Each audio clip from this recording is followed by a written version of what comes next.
Your savings lose value every year. Not because of chance, because governments choose to make it happen. They print more money, debase the currency, inflate the supply. Your purchasing power erodes. Their debts get cheaper. This isn't a modern invention. It's the oldest trick in the book. But for 700 consecutive years, one empire refused to play that game. From 312 to the 1030s, the Byzantine solidus maintained gold purity between 95.5 and 98%. 7 centuries, no debasement, no inflation, no manipulation. While every other civilization's money collapsed into worthlessness, this single gold coin dominated 3 continents. Welcome to Past Chronicles, where money, power, and history collide. And nothing is ever as simple as it looks. The year is 312 CE. Constantine has just won the Battle of the Milvian Bridge. He's about to do something no Roman emperor has done in generations. He's going to create a currency people can trust. This isn't theory. This isn't some economist's fantasy about sound money. This is documented policy backed by 7 centuries of archaeological evidence. We can measure the gold content of solidus coins from 312 CE and solidus coins from 1030 CE, and they're virtually identical. That's not a metaphor. That's metallurgy. The Byzantine Empire built its power on a promise: keep the money pure. And they kept that promise longer than any empire in history. How did they do it? Every other empire fell into the same trap. Rome debased the denarius from 95% silver to less than 5% in just 2 centuries. Medieval European kingdoms clipped their coins constantly. Even China, with its sophisticated paper money system, suffered hyperinflation that destroyed dynasties. But Byzantium resisted for 700 years. The solidus became the dollar of the medieval world. Merchants in London, Baghdad, and India all accepted it at face value. Viking hordes in Scandinavia contain Byzantine gold. West African kingdoms traded for it. It was the first truly global reserve currency, and the economic stability it created allowed Constantinople to outlive Rome by 1,000 years. But to understand why, we need to follow the gold. Let's set the stage. By the early 300s, the Roman economy was in shambles. The silver denarius that once ruled Mediterranean trade had become worthless. Under Augustus in 27 BCE, a denarius contained 95% pure silver. By the time of Gallienus in 260 CE, it was down to 5%, then less than 2%, essentially bronze with a silver wash. Prices exploded. In 301 CE, Emperor Diocletian tried to control inflation by issuing the Edict on Maximum Prices, setting legal limits on everything from wheat to silk to wages. It failed completely because the underlying problem wasn't prices. It was the money itself. People had lost faith in Roman currency. Trade was breaking down. The empire needed a reset. Constantine provided it. In 312 CE, he introduced the solidus, a gold coin weighing 4.55 grams of pure gold. Constantine understood something fundamental. Money is trust made physical. If people don't trust the currency, they won't use it. If they don't use it, trade collapses. If trade collapses, tax revenue disappears. If tax revenue disappears, you can't pay your army. And if you can't pay your army, you don't have an empire. The solidus solved this by being consistently, reliably, boringly pure. No tricks, no clipping, no debasement. The weight was standardized at 72 coins per Roman pound of gold. That meant every solidus was exactly 4.55 grams. You could test it, you could weigh it, you could trust it.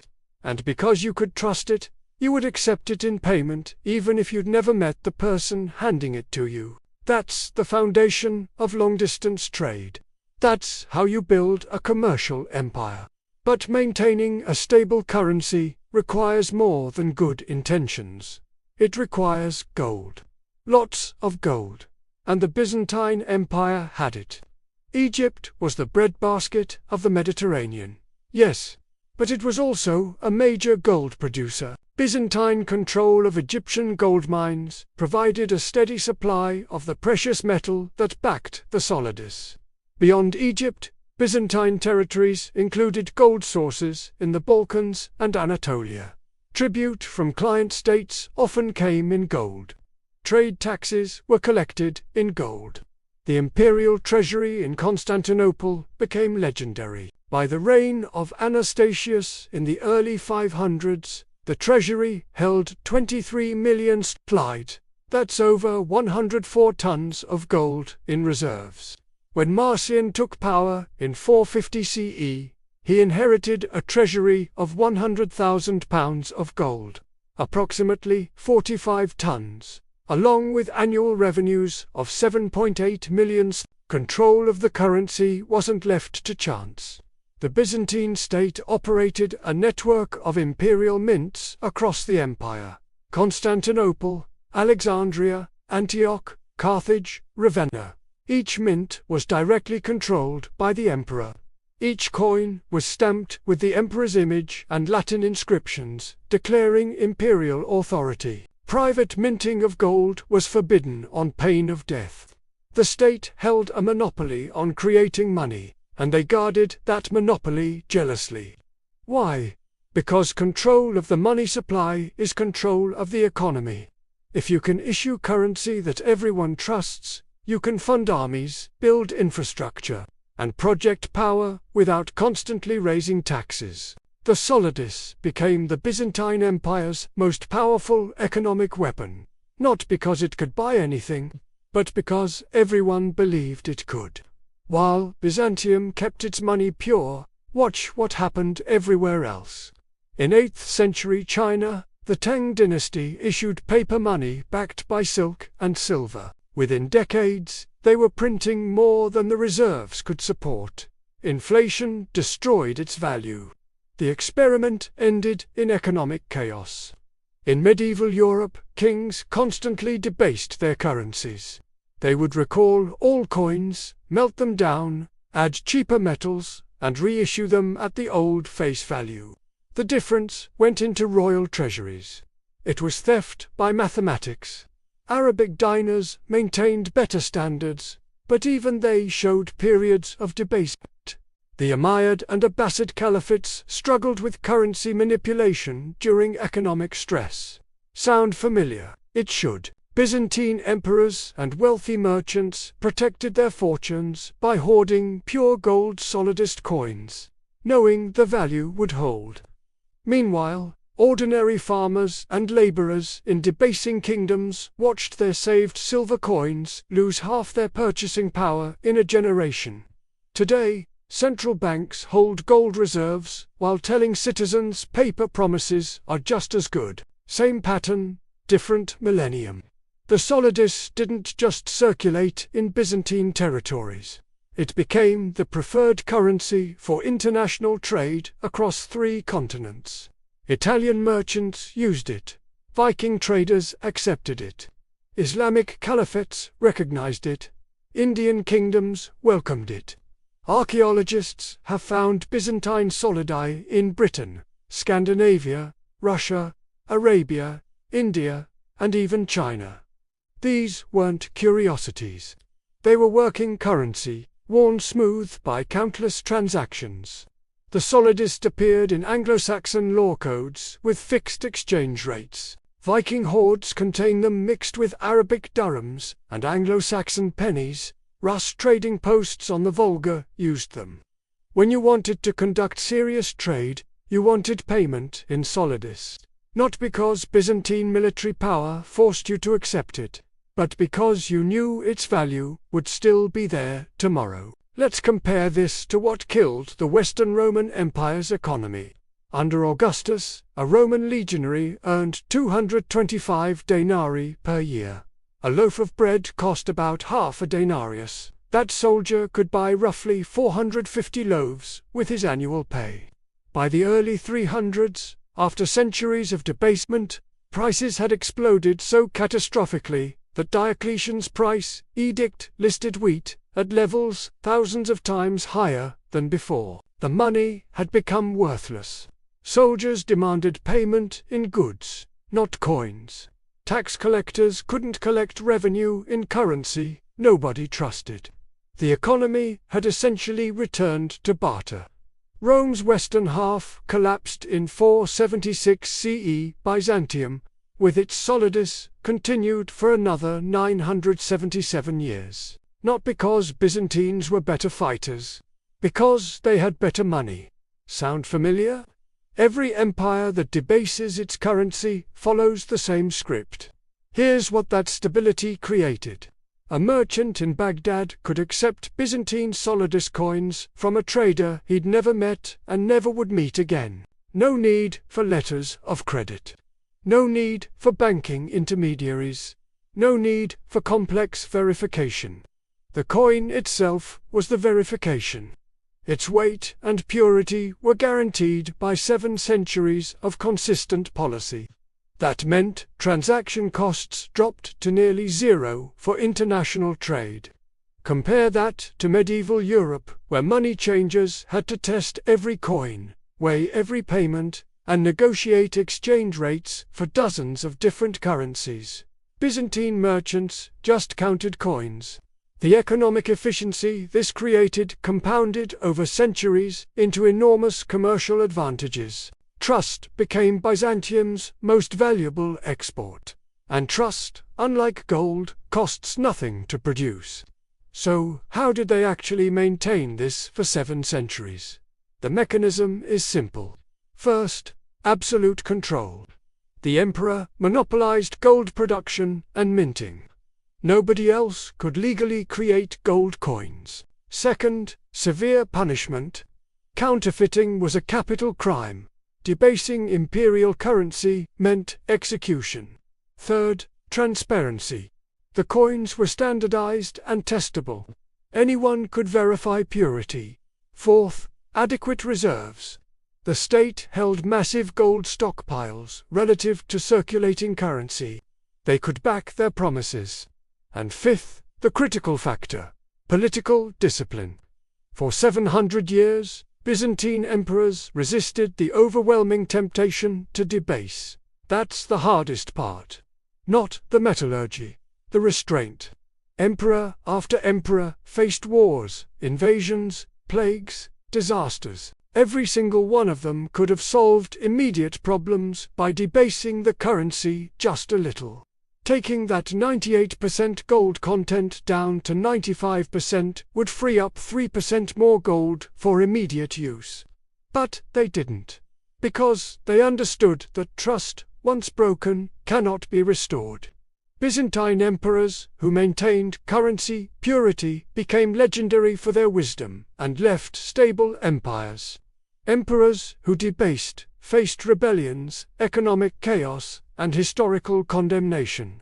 Today's central bankers expand money supply endlessly, while ordinary savers watch purchasing power evaporate. The temptation to print is the same. Only the restraint differs. But even Byzantium eventually broke the pattern. In 1042, Constantine X Monomatios faced a financial crisis. Wars with the Seljuk Turks drained the treasury. He did what emperors had resisted for 7 centuries. He debased the solidus. The gold content dropped from 95.7% to about 81%, then 72%, then lower still. By the 1080s, under Alexios I Komnenos, it was down to 14%. In just 4 decades, Byzantium destroyed what Constantine had built, and the consequences followed immediately. Merchants stopped accepting solidus at face value. They weighed every coin. They demanded premiums. International trade shifted to other currencies. The economic advantages Byzantium had enjoyed for 700 years evaporated. The empire didn't collapse immediately. but it never recovered its former economic power. The trust was gone, and trust cannot be printed back into existence. By 1204, Byzantium was economically weakened but still wealthy in accumulated treasures. That year, the Fourth Crusade, supposedly heading to Egypt to fight Muslims, instead sacked Constantinople. Christian Crusaders attacked the Christian Byzantine capital. Why? Because Venice wanted Byzantine trade routes, and Crusaders wanted Byzantine gold. They looted the city for 3 days. The stolen treasure was staggering. Historical records document the capture of approximately 900,000 silver marks, equivalent to about 22.5 tons of gold value. Sacred relics, artworks, manuscripts, and centuries of accumulated wealth flowed west to Venice and France. The Venetians took the famous bronze horses that now stand in St. Mark's Basilica. They had been looted from a Byzantine treasury. The economic damage was catastrophic. Byzantium limped on for another 249 years, but it was a shadow of its former power. By 1453, when Constantinople finally fell to the Ottoman Turks, the Byzantine Empire's economy was so degraded that the Genoese quarter of Constantinople generated 7 times more revenue than the entire Byzantine imperial government. What makes this dangerous today is that we're watching the same pattern unfold in slow motion. The United States dollar became the world's reserve currency after World War II, backed by gold reserves and economic dominance. In 1971, President Nixon ended dollar-gold convertibility. The US could now print unlimited dollars without gold backing. Since then, the money supply has expanded exponentially, while gold reserves stayed essentially flat. The dollar's reserve status isn't backed by gold anymore. It's backed by trust and military power. Exactly like the solidus was. But here's what Byzantium teaches us. Reserve currency status is a privilege that rests on maintaining trust. The moment that trust breaks, commercial advantages evaporate overnight. Nations start settling trade in other currencies. Merchants demand alternative payments. The economic power drains away. Central banks and governments hold massive gold reserves while simultaneously telling citizens that gold is a barbarous relic. They know the pattern. They're hedging their bets. Meanwhile, ordinary people hold paper savings and watch inflation destroy purchasing power annually. When you can print money, you will print money. History offers no counterexamples except one. Byzantium for 700 years. And even they eventually broke. Look at the pattern. The British pound was the world's reserve currency in the 1800s and early 1900s. Britain funded World War I by going off the gold standard and printing money. The pound never recovered its dominance. Passed to the dollar. The dollar maintained gold backing until 1971, then went pure fiat. Now reserve status is slowly eroding. China and Russia settle oil trades in yuan and rubles. BRICS nations discuss alternative currency systems. Saudi Arabia considers selling oil in currencies other than dollars. This doesn't happen suddenly. It happens gradually, then all at once. Just like Byzantine debasement. For decades after 1042, the solidus still circulated. Merchants still accepted it. But the premium charged grew larger every year. The transaction costs increased. The commercial advantages faded. By 1100, Italian merchants preferred using their own currencies. Same pattern, different century. The mechanism is identical whether you're clipping silver off coins or expanding digital money supply. You create more currency units without proportionally increasing the goods and services those units can buy. Result, each unit buys less. That's inflation. Byzantine debasement took the solidus from 98% gold to 14% gold over 4 decades. US money supply has increased by over 40% since 2020 alone. The Federal Reserve's balance sheet expanded from about $4 trillion in 2020 to over $8 trillion at peak. That money didn't create proportionally more goods. It just meant each dollar buys less. Your savings lose value. Your salary buys less. Your retirement funds need to earn returns just to break even with real inflation. This isn't conspiracy theory. This is monetary policy. So, what should you take from this? First, understand that currency stability is a choice, not an accident. Byzantium proved that an empire can maintain sound money for centuries if leadership chooses restraint over short-term gain. Modern governments choose inflation because it transfers wealth from savers to debtors. And governments are the largest debtors. That's not a flaw in the system. That's the system working as designed. Second, recognize that reserve currency status is temporary. It always ends. The solidus dominated for 700 years and lost its status in just decades once debasement began. The pound dominated for over a century and lost its status in a generation. The dollar has been dominant for 80 years. History suggests this won't last forever, regardless of military power or economic size. Third, realize that the warning signs appear long before the collapse becomes obvious. Byzantine debasement started in 1042. The empire survived until 1453. That's over 400 years. But the economic damage happened in the first decades. If you wait for the collapse to become obvious, you've waited too long. The time to diversify out of devaluing currency is when everyone still believes in it. Here's the uncomfortable truth. No government in history has voluntarily maintained sound money indefinitely when faced with crisis. Not one. The temptation to print is overwhelming. The political pressure to spend is constant. The consequences of restraint are immediate. The consequences of inflation are delayed. Which means every leader faces the same calculation. Solve today's problem with tomorrow's money. Byzantium resisted that for 700 years. Then they didn't. And once they broke the pattern, they couldn't restore it. Money isn't just an economic tool. It's a test of civilization's discipline. Can a society defer gratification?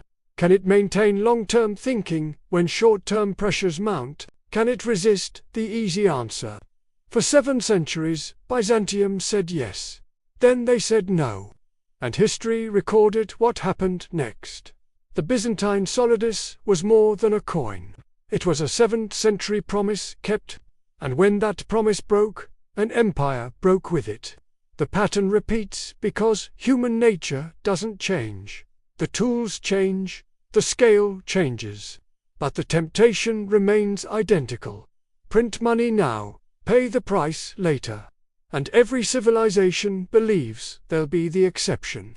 Until they're not. If you think Byzantine monetary policy was fascinating, wait until you see what happened when Rome tried to control prices across an entire empire. Spoiler, it destroyed commerce completely. That video is next. History doesn't repeat, but if you don't understand it, it will cost you all the same. If this gave you a new perspective, hit subscribe. Past Chronicles has the answers. I'll show you where to look.